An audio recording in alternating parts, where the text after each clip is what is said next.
ছাত্ৰ ছাত্ৰীসকল আজিৰ ভিডিঅ'টোত মই ক্লাছ 7ৰ ইংৰাজী পাঠ্যপুথিখনৰ লেসন নম্বৰ 4 কাইণ্ডনেছ নামৰ গল্পটোৰ তলত থকা প্ৰশ্নখিনি আলোচনা কৰিবলৈ লৈছোঁ। এতিয়া আমি এফালৰ পৰা প্ৰশ্নখিনি চাই যাওঁ আহা। প্ৰথমতে this is the activities answer this questions to check your knowledge. তোমালোকৰ জ্ঞান পৰীক্ষা কৰা তলৰ প্ৰশ্নকেইটাৰ উত্তৰ দি। নাম্বাৰ 1ত দিছে when do the Kashmiri vendors travel to cities to sell their goods। Kashmiri ভেণ্ডৰসকল when মানে কেতিয়া মহানগৰত তেওঁলোকৰ বস্তু বিক্ৰী কৰিবলৈ আহিছিল। ইয়াত যে গুড শব্দটো দিছে এনে গুড মানে ভাল, কিন্তু গুডৰ লগত এছ শব্দটো আখৰটো লগাই দিলত শব্দটোৰ অৰ্থ বেলেগ হৈ গ'ল। তেতিয়া গুডছ মানে সামগ্ৰী বা বস্তু। কেতিয়া আহে তোমালোকৰ মনত পৰিব নিশ্চয়। The Kashmiri vendors travel to the cities when the rainy season comes to an end and winter is about to begin। যে কাশ্মীৰী ভেণ্ডৰসকল মহানগৰলৈ আহে কেতিয়া when the rainy season comes to an end, যেতিয়া বৰ্ষাকালৰ সামৰণি পৰে, and winter is about to begin, আৰু শীতকাল আৰম্ভ হয়। বৰ্ষাকালৰ শেষৰ সময়ত বা শীতকালৰ আৰম্ভণিতে যেতিয়া আমাক ঠাণ্ডা দিনৰ কাপোৰ কানি দৰকাৰ হয়, সেই সময়তে কি হয় কাশ্মীৰী ভেণ্ডৰসকল মহানগৰলৈ বস্তু বিক্ৰী কৰিবৰ কাৰণে আহে। নেক্সট কুৱেশ্যন আছিলে why is it hard life for the Kashmiri vendors। যে কাশ্মীৰী ভেণ্ডৰসকলৰ জীৱনটো কিয় জটিল জীৱন বুলি কৈছে। কাশ্মীৰী ভেণ্ডৰসকলৰ জীৱন প্ৰণালী বৰ সহজ নহয়, যিহেতু তেওঁলোক হয়তো বহুত দুখীয়া মানুহ হ'ব। এতিয়া ইয়াত কাৰণটো দিছে লিখকে it is hard life for the Kashmiri vendors because they have to travel distant cities from their homeland. It is hard life for the Kashmiri vendors. Kashmiri ভেণ্ডৰসকলৰ জীৱনটো জটিল বিকজ কাৰণ they have to travel distant cities, তেওঁলোকে বহুত দূৰৰ মহানগৰবোৰত ঘূৰি ফুৰিবলৈ আহিবলগীয়া হয়।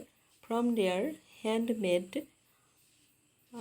গুডছ, সিহঁতৰ ফ্ৰম দেয়াৰ হোমলেণ্ড, সিহঁতৰ মাতৃভূমিৰ পৰা, অফ কাশ্মীৰ, সিহঁতৰ মাতৃভূমি হ'ল Kashmir, to sell there handmade products, কিহৰ কাৰণে আহে তেওঁলোকৰ হাতেৰে নিৰ্মিত বস্তু বিক্ৰী কৰিবৰ কাৰণে। They have to stay at cheap hotels, তেওঁলোক সস্তীয়া হোটেলত বাস কৰিবলগীয়া হয়, যিহেতু তেওঁলোকৰ টকা পইচা কম থাকে, গতিকে সস্তীয়া হোটেলত আশ্ৰয় লয়।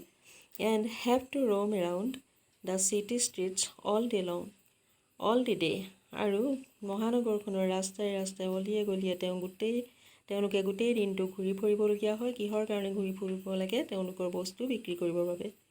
দে have to carry heavy loads on their back, আৰু তেওঁলোকে পিঠিত কি কৰিব লাগে কেৰি কৰিব লাগে, কেৰি মানে কঢ়িয়াই লৈ ফুৰিব লাগে। হেভি লোডছ গধুৰ বোজাই অন দেয়াৰ বেগ, তেওঁলোকৰ পিঠিত।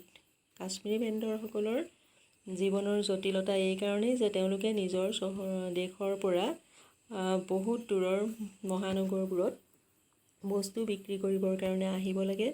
আহিও তেওঁলোকে আকৌ সস্তীয়া হোটেলত থাকিব লাগে, আৰু দিনৰ দিনটো নগৰৰ অলিয়ে গলিয়ে ঘূৰি ফুৰিব লাগে, পিঠিত এটা বোজাই লৈ ফুৰিব লাগে তেওঁলোকে বিক্ৰী কৰিবলৈ অনা সামগ্ৰীবোৰৰ। নেক্সট কুৱেশ্যন আছে হোৱাই ৱাজ দি অথৰ ছাৰপ্ৰাইজড, লিখক কিয় আচৰিত হৈছিল when his brother-in-law called the vendors। যেতিয়া তেওঁৰ ভিনীয়েকে সেই ভেণ্ডৰ কেইজনক মাতিছিল তেতিয়া লিখক কিয় আচৰিত হৈছিল। ইয়াৰ এনচাৰটো হ'ল the author was sure that his brother in law needed nothing from the vendors. লিখক নিশ্চিত আছিল যে তেওঁৰ ভিনীহিয়েকে সেই ভেণ্ডৰ কেইজনৰ পৰা একো নিকিনে। But he began examining their goods so' he was surprised. কিন্তু তেওঁ সিহঁতৰ বস্তুবোৰ পৰীক্ষা নিৰীক্ষা কৰিবলৈ আৰম্ভ কৰিছিল, সেইকাৰণেই লিখক আচৰিত হৈছিল। এইকেইটা বৰ গুৰুত্বপূৰ্ণ প্ৰশ্ন, পৰীক্ষাটো আহিব পাৰে আৰু লেচনটোৰ পৰা তোমালোকে জানিবলগীয়া কথা এইকেইটা, গতিকে কথাকেইটা মনত ৰাখিবা। তাৰপিছত আমি আহোঁ পিছৰ এটা প্ৰশ্নলৈ। এই প্ৰশ্নটোত আছে হিয়াৰ আৰ চম মোৰ চেণ্টেঞ্চেছ ফৰ প্ৰেক্টিছ। তোমালোকে অনুশীলন কৰিবৰ কাৰণে কেইটামান চেণ্টেঞ্চ দিয়া হৈছে। Fill in the blanks in the sentences with the appropriate determiner from the choices given. আৰু ব্ৰেকেটৰ ভিতৰত থোৱা শব্দবোৰৰ এপ্ৰপ্ৰিয়েট ডিটাৰমিনাৰবোৰৰ পৰা যিটো প্ৰয়োজন বুলি ভাবা সেই ডিটাৰমিনাৰটোৰে সৈতে খালী ঠাই পূৰ কৰা। 1 নম্বৰ চেণ্টেঞ্চত দিছে দেয়াৰ ইজ ড্ৰেছ ৱাটাৰ ইন দ্য জাগ। ব্ৰেকেটত দিছে চম, এনি আৰু মেনি। চম মানে অলপ পৰিমাণৰ, যিটো পৰিমাণবাচক নাউনৰ আগত ব্যৱহাৰ হয়। এনিটো সাধাৰণতে আমাৰ নিগেটিভ বা ইণ্টাৰগেটিভ চেণ্টেঞ্চত ব্যৱহাৰ হয়, আৰু মেনি কাউণ্টেবল নাউনৰ লগত ব্যৱহাৰ হয় বেছি পৰিমাণৰ বুজাবৰ কাৰণে।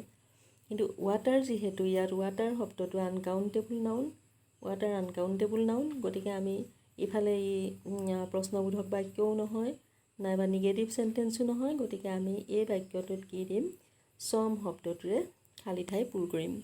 There is some water in the jug. Next question আছিলে the teacher gave him dash advice. ইয়াতো দিছে মেনি, মাছ আৰু এ লট অফ। মেনি মানে বহুত, মাছ মানেও বহুত, এ লট অফ মানেও বহুত। কিন্তু মেনি সদায় কাউণ্টেবল নাউনৰ লগত ব্যৱহাৰ হয় আৰু মাছ সদায় আনকাউণ্টেবল নাউনৰ লগত ব্যৱহাৰ হয়। এতিয়া এডভাইচটোক তোমালোকে কাউণ্টেবল নাউন বুলি ক'বা নে আনকাউণ্টেবল নাউন বুলি ক'বা? মেনিটো এডভাইচটো আমি এটা দুটাকৈ গণনা কৰিব পাৰোঁ, গতিকে ই কাউণ্টেবল নাউন। আমি সেইবাবে এই কাউণ্টেবল নাউনটোৰ আগত টিচাৰ গেভ হিম, আমি তেতিয়া খালী ঠাইত কি দিম, কাউণ্টেবল নাউনৰ আগত, যিহেতু এই তিনিটা নাউনৰ ভিতৰত কাউণ্টেবল নাউনৰ আগত মেনি ব্যৱহাৰ হয়, গতিকে আমি খালী ঠাইত মেনি ব্যৱহাৰ কৰিম। তাৰপিছত নেক্সট 3 নম্বৰ প্ৰশ্নটোত দিছে dash of the boys given a prize. ইয়াত আছে ইজ, এভৰি আৰু মাছ। এতিয়া আমি দুটা বা দুটাতকৈ অধিকৰ মাজত যেতিয়া কিবা এটা বস্তু বিতৰণ কৰাটো বুজাওঁ, তেতিয়া আমি কি ব্যৱহাৰ কৰোঁ, দুটাৰ বা দুটাতকৈ অধিকৰ প্ৰত্যেককে যেতিয়া বস্তু এটা ভাগ কৰি দিয়াটো বুজাওঁ, তেতিয়া আমি ইজ ব্যৱহাৰ কৰোঁ, আৰু তিনিটাতকৈ বেছি বুজাবলৈ হ'লে আমি এভৰি ব্যৱহাৰ কৰোঁ। গতিকে ইয়াত আমি কি কৰিব পাৰিম, মাছটোতো ব্যৱহাৰ কৰিব নোৱাৰিয়ে, ইয়াত যিহেতু অফ প্ৰিপজিশ্যনটো আছে, গতিকে আমি দিলোঁ each of the boys was given a prize. তিনিটা খালী ঠাই এনেকুৱা হ'ল। তাৰপিছত আছে he relies on the friends he has. ইয়াত লিটল নহয়, তাৰ আগত 3 নম্বৰ, ঠিক আছে। Friends he has, little, few আৰু এনি। এতিয়া লিটল, ফিউ আৰু এনিয়ে কি বুজায়, লিটলেও প্ৰায় নথকা বুজায়, ফিউৱেও প্ৰায় নথকা বুজায়, আৰু এনিয়ে এইটো প্ৰশ্নবোধক বাক্যত ব্যৱহাৰ হয় বুলি আগতেই কৈ অহা হৈছে, আৰু নিগেটিভ চেণ্টেন্সত ব্যৱহাৰ হয়। He relies on the dash friend he has. যিকেইজন বন্ধু আছিলে সেইকেইজন বন্ধুকো সি হেৰুৱালে। ফ্ৰেণ্ড শব্দটো আমি ফ্ৰেণ্ডটো কাউণ্টেবল নাউন, আমি লিটল আৰু ফিউৰ ভিতৰত এই দুটাৰ এই লিটল শব্দটো আমি আনকাউণ্টেবল নাউনৰ লগত ব্যৱহাৰ কৰোঁ, ফিউ কাউণ্টেবল নাউনৰ লগত ব্যৱহাৰ কৰোঁ। এতিয়া যিহেতু ফ্ৰেণ্ড শব্দটো কাউণ্টেবল নাউন, গতিকে আমি এই খালী ঠাইত কি ব্যৱহাৰ কৰিম, ফিউ। তাৰপিছত আছে there are dash books on the shelf, you may choose one. আলমাৰীত দুখনমান কিতাপ আছে, কেইখনমান কিতাপ আছে, তুমি তাৰে যিকোনো এখন ল'ব পাৰা। ইয়াত তলত আমাৰ দিছিলে কি, ফিউ, এ ফিউ আৰু ডি ফিউ। ফিউৱে প্ৰায় নথকা বুজায়, নাইয়ে মানে। এ ফিউৱে অলপ পৰিমাণৰ আছে, যিটো প্ৰয়োজনীয় পৰিমাণৰ নহয়, আৰু ডি ফিউৱে অলপ পৰিমাণৰ যি আছে সেইখিনিকে গোটেইখিনিক বুজায়। আৰু এতিয়া আমি কৈছে কি আলমাৰীত দুখনমান কিতাপ আছে, তাৰে তুমি যিকোনো এখন ল'ব পাৰা। যদি আমি ইয়াত ফিউ দি দিওঁ, তেতিয়া আলমাৰীত কিতাপ নথকাহে বুজাব, নথকা বুজালে ক'ৰ পৰা নিব, গতিকে আমি এই খালী ঠাইটোত কি দিম, এ ফিউ, এ ফিউ। তাৰ পিছৰ বাক্যটোত আছে do you have dash relatives in the city. তোমাৰ নগৰত কোনোবা চিনাকি মানুহ আছে নেকি? ইয়াত চম, এনি আৰু ফিউ আছে। আমি ডিটাৰমিনাৰ চম ব্যৱহাৰ কৰোঁ এফাৰ্মেটিভ চেণ্টেন্সৰ লগত, এনি ব্যৱহাৰ কৰোঁ নিগেটিভ আৰু ইণ্টাৰগেটিভ চেণ্টেন্সৰ লগত।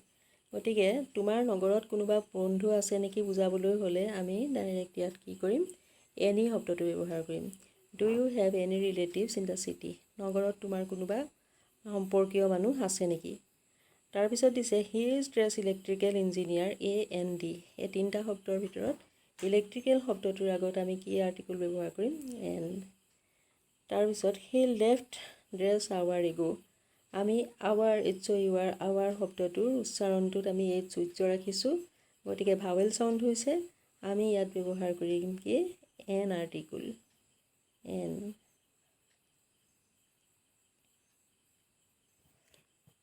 ইয়াৰ পিছত আৰু আজিলৈ ইমানতে ৰাখিছোঁ। পিছৰ পৰ্যায়ত ইয়াৰ পিছৰখিনি কুৱেশ্যনৰো আনচাৰ দিবলৈ চেষ্টা কৰা হ'ব। Thank U.